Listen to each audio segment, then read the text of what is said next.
नमस्कार students, BA part third year philosophy के विद्यार्थी जो गवर्नमेंट कॉलेज अजमेर से संबंधित है। खासतौर से मैं ये वीडियो उन विद्यार्थियों के लिए बना रहा हूँ और राजस्थान के विभिन्न विश्वविद्यालयों में BA part third year second year की फिलॉसफी में यदि सांख्य योग पेपर चलता है तो यह पेपर सभी के लिए उपयोगी है। मैं मित्रों, स्टूडेंट्स ध्यान दीजिएगा, पिछली क्लास में मैं बात कर रहा था योग दर्शन में पंच क्लेश की, और मैंने जो जानकारी पिछली क्लास में आप लोगों को दी थी वो इस प्रकार से थी कि योग सूत्रकार महर्षि पतंजलि ने अपने ग्रंथ योग सूत्र में 5 क्लेशों का जिक्र किया। अब मैं उन विद्यार्थियों का ध्यान आकर्षित करना चाहूंगा जो मेरे वीडियोस लगातार देख रहे हैं। तो उनको ध्यान आएगा कि जो हमने फर्स्ट क्लास ली थी बीए पार्ट थर्ड ईयर की, उसमें योग दर्शन पर जब हम पहुंचे थे तो चित्तवृत्तियों का जिक्र हुआ था। 5 प्रकार की चित्तवृत्तियां थी: प्रमाण, विपर्यय, विकल्प, निद्रा और स्मृति। और इन 5 प्रकार की चित्त वृत्तियों के अंतर्गत हमने बात यह की थी कि ये क्लिष्ट भी होती है और अक्लिष्ट भी होती है। क्लिष्ट का मतलब है बंधन में डालने वाली, और अक्लिष्ट का मतलब है योग साधना में संलग्न करने वाली, योग साधना के प्रति आसक्ति भाव बढ़ाने वाली। तो यहां हम जो 5 क्लेशों का जिक्र कर रहे हैं, ये एक प्रकार की चित्त की वो वृत्तियां हैं जो बंधन में डालने वाली है। और ये याद रखिएगा कि बंधन में डालने वाली जो वृत्तियां हैं वो हमेशा क्लेशकर होती है। और जब तक मनुष्य का मतलब है शरीर और आत्मा का जो संयोजन है वो मनुष्य है फिलॉसफी की भाषा में। क्योंकि योग दर्शन सांख्य का ही एक हिस्सा है, तो सांख्य जो मानता है कि प्रकृति और पुरुष, यानी प्रकृति जड़ तत्व है, पुरुष चेतन तत्व है, इन दोनों के योग से सृष्टि का निर्माण होता है और उसी में मनुष्य भी एक तत्व है। तो जब तक मनुष्य इन 5 क्लेशों में, इन क्लेश कर वृत्तियों में फंसा रहेगा, तब तक वह बंधन में रहेगा और दुख भोगेगा। तो हमें एक योग साधना में जो मन लगाना चाहते हैं, जो योग के माध्यम से मुक्ति प्राप्त करना चाहते हैं, उनके लिए और बीए पार्ट थर्ड ईयर के विद्यार्थियों के लिए जानना आवश्यक है कि योग दर्शन के अनुसार 5 क्लेश कौन से हैं जो मनुष्य को बंधन में डालते हैं। देखिए, फिलॉसॉफिकल अध्ययन जिसमें हम सैद्धांतिक चिंतन करते हैं, कभी आप ये प्रश्न उठा के देखिए कि क्या इनकी कोई व्यवहारिक उपयोगिता है। तो आप ये पाएंगे कि निश्चित रूप से इनकी बहुत अधिक व्यवहारिक उपयोगिता है। यदि हम दैनिक जीवन में अनुसरण करें और ऐसा व्यवहार करें, और मैं सोचता हूं कि जितने भी संसार में श्रेष्ठतम मनुष्य हैं उन्होंने इनका अनुसरण किया और आज वो अपने फील्ड में सर्वोत्तम ऊंचाइयों पे विराजमान है। तो चीजों को समझना, जानना, अनुभव करना, महसूस करना, आचरण में उनकी अभिव्यक्ति करना, ये जरूरी है। केवल पढ़ लेने मात्र से काम नहीं होगा। और चलो, पढ़ लेने से भी चलो इतना तो होगा ही होगा कि आपको जो जिस क्लास में आप अध्ययन कर रहे हैं उस क्लास में मार्क्स तो अच्छे आ ही जाएंगे, नंबर तो अच्छे आ ही जाएंगे। तो फिलहाल हम ये जानते हैं कि योग दर्शन के अनुसार 5 क्लेश कौन से हैं। तो 5 क्लेशों में अविद्या, अस्मिता, राग, द्वेष और अभिनिवेश, मैंने पिछली क्लास में, मेरे को ध्यान आ रहा है कि मैंने थोड़ी बहुत चर्चा कर ली थी। ये जो पंचविध क्लेश हैं, अविद्या, अस्मिता, राग, द्वेष और अभिनिवेश, इन 5 क्लेशों की 4 अवस्थाओं का जिक्र है। ध्यान से देखिएगा, योग दर्शन जो योग साधना के माध्यम से मोक्ष और दुख निवृत्ति के उपायों का जिक्र कर रहा है, वो विस्तार से तो बात करेगा ही करेगा। समझ रहे हैं ना आप? तो ये जो 5 क्लेश हैं, इनकी भी 4 अवस्थाएं हैं। कौन कौन सी हैं वो 4 अवस्थाएं? तो पहली अवस्था है जिसको नाम दिया प्रसुप्तावस्था, दूसरी है तन्वा अवस्था यानी तनु अवस्था, तीसरी विच्छिन्न अवस्था और चौथी है उदार अवस्था। बहुत ही संक्षेप में फिर से जान लें कि ये जो पहली है प्रसुप्त यानी चित्त में विद्यमान रहते हुए भी जिस समय कोई क्लेश अपना कार्य नहीं कर रहा, यह सुप्त अवस्था है। कि चित्त में तो है वो क्लेश, पर अपना कार्य नहीं कर रहा, दुख रूपी कार्य नहीं कर रहा, बंधन रूपी कार्य नहीं कर रहा, सुप्त है, ये हो गया। ये प्रलय काल की अवस्था है, सुसुप्ति की अवस्था है। दूसरा है तनु अवस्था, कि इसमें जो क्लेश में कार्य करने की शक्ति है, उस शक्ति का जब योग साधनों के द्वारा नाश कर दिया जाता है, तब वह शक्ति क्षीण हो जाती है। इसको तनु अवस्था कहते हैं। तो प्रसुप्त अवस्था में तो क्लेश स्वतः ही निष्क्रिय रहता है, पर तनु अवस्था में योग साधना के बल पर हम उसका विनाश करते हैं। और तीसरी विच्छिन्न अवस्था, जब कोई क्लेश उदार होता है, यानी कोई एक क्लेश कमजोर पड़ता है तो दूसरा क्लेश, कोई एक क्लेश प्रकट होता है, उदार का मतलब प्रकट होता है, तो दूसरा क्लेश दब जाता है, ये विच्छिन्न अवस्था। जैसे राग उत्पन्न होता है तो द्वेष दब जाता है, द्वेष उदार अवस्था होता है तो राग दब जाता है। और उदार यानी जिस समय जो क्लेश अपना कार्य पूर्ण अवस्था में कर रहा हो, पूर्णतया कर रहा हो, पूरी तरह बंधन में डाल रहा हो, दुखों के ओर अग्रसर कर रहा हो, तो वह उदार अवस्था कहलाती है, प्रकट अवस्था। तो ये चार अवस्थाएं, प्रसुप्त, तनु, विच्छिन्न और उदार, हर क्लेश की चार अवस्था है। ये हम आगे जो 5 क्लेशों की बात करेंगे तब ये नहीं पढ़ेंगे, मैंने फिलहाल संक्षेप में जिक्र किया। अब 5 क्लेशों में सबसे पहले आते हैं अविद्या पर, और मैंने बात की थी योग दर्शन ही नहीं बल्कि संपूर्ण भारतीय दार्शनिक चिंतन में अविद्या को मूल माना गया है, सभी क्लेशों का जनक माना गया, जननी माना गया, यह मूल है, सभी दुखों का कारण है।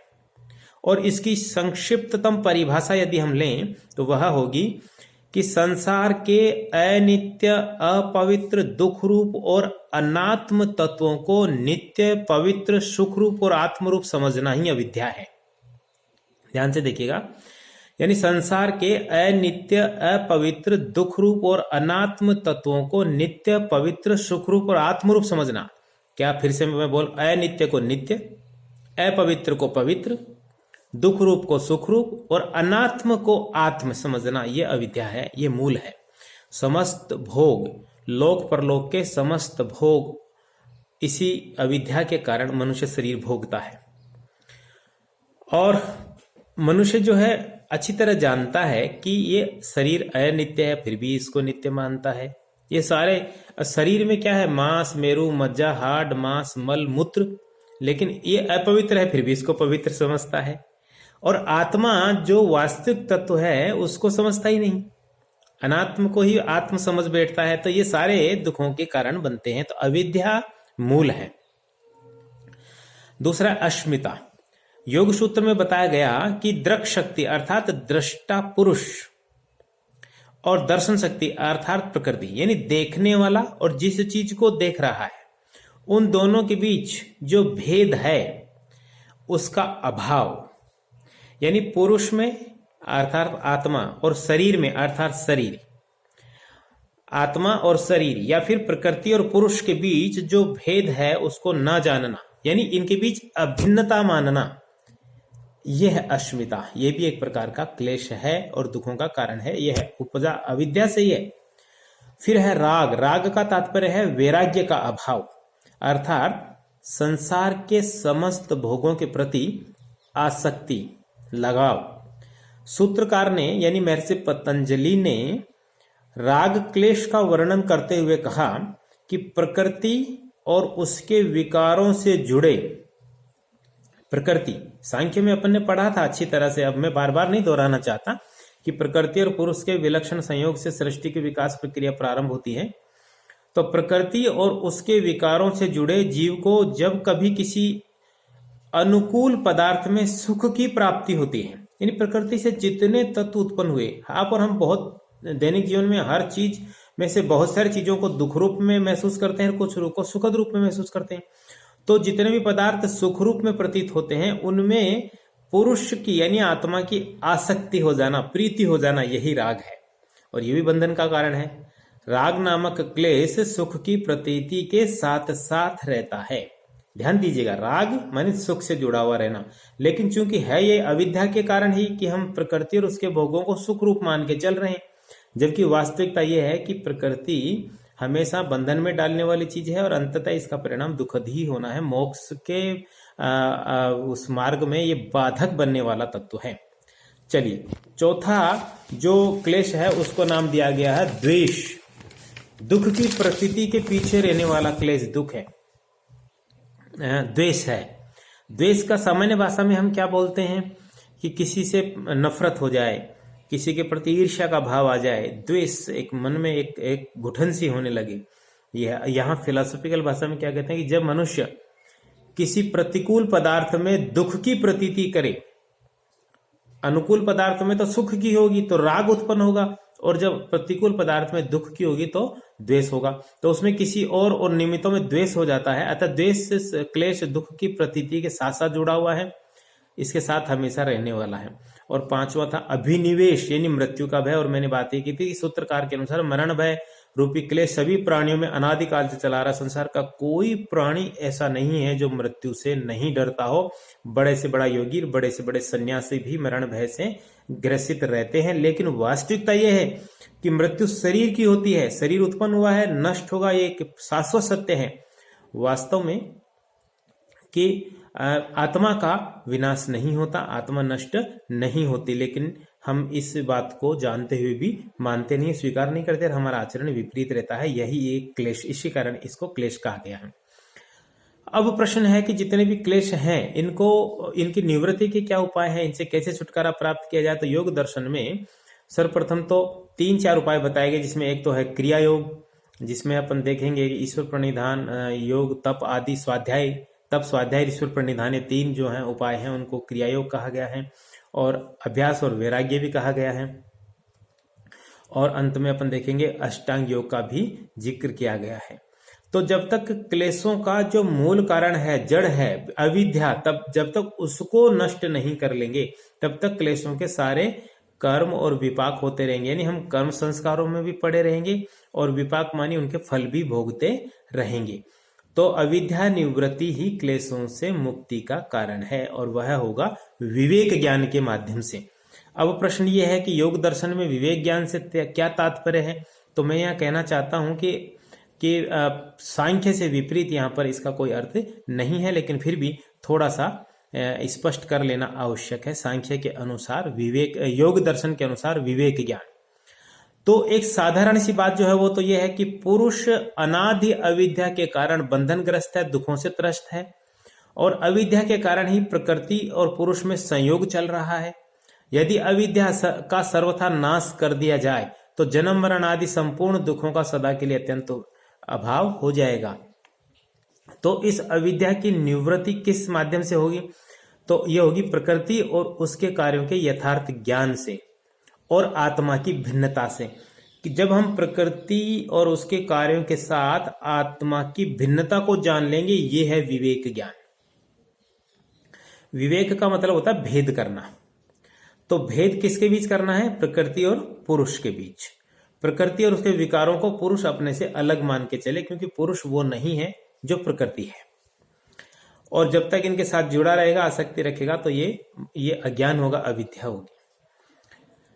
तो जिस व्यक्ति को विवेक ज्ञान हो जाएगा वो कैसा होगा, ये एक महत्वपूर्ण चीज है। विवेक ज्ञान प्राप्त कर लेने वाला साधक जो है उसकी बुद्धि में 7 प्रकार की अवस्थाएं आ जाती हैं, 7 प्रकार की प्रज्ञा, 7 प्रकार की समझ, ये कह लीजिए 7 प्रकार का ज्ञान।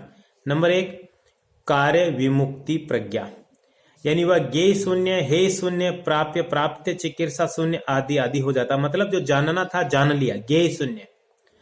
हे शून्य यानी जिसका अभाव करना था कर लिया, दृष्टा और दृश्य के संयोग का अभाव। प्राप्य प्राप्त अवस्था, जो कुछ प्राप्त करना था कर लिया। और चिकीर्षा यानी इच्छा का अभाव, चिकीर्षा शून्य, ये पहली अवस्था है। तो ये 4 भेद कार्य विमुक्ति प्रज्ञा है। इसके बाद आती है चित्त विमुक्ति प्रज्ञा।